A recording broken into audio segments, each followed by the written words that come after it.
পরিশ্রমের ফল একদিন মিলবেই। তুমি কি জীবনে সফল হতে চাও? কখনো কি মনে হয়েছে সব কিছুই তোমার বিপক্ষে যাচ্ছে? আজ আমি তোমাকে এক বাস্তব গল্প বলবো, যা তোমার জীবন বদলে দিতে পারে। একজন তরুণ ছিল, নাম রাকিব। ছোটবেলা থেকেই তার স্বপ্ন ছিল বড় কিছু করার। কিন্তু তার পরিবার গরিব ছিল, পড়াশোনার খরচ চালানো কঠিন ছিল। চারপাশের মানুষ বলতো, তোর দ্বারা কিছু হবে না। কিন্তু রাকিব হাল ছাড়েনি। সে পড়াশোনার পাশাপাশি ছোটখাটো কাজ করত।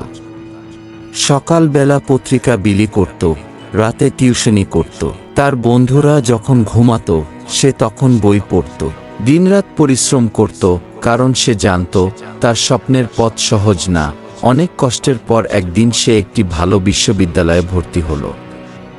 তারপর কঠোর পরিশ্রম করে একটি বড় কোম্পানিতে চাকরি পেল। আজ সে সফল, তার নিজের বাড়ি আছে। যে মানুষ একসময় তাকে বলতো তুই পারবি না, তারাই এখন তাকে দেখে অনুপ্রেরণা নেয়। জীবনে কিছু পেতে হলে পরিশ্রম করতেই হবে।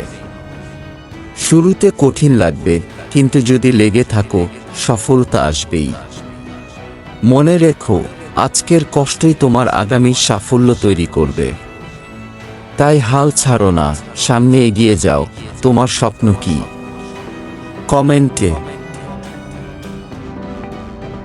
কমেন্টে জানাও। আর যদি এই ভিডিও তোমার ভালো লেগে থাকে, তাহলে লাইক, শেয়ার আর সাবস্ক্রাইব করতে ভুলবে না।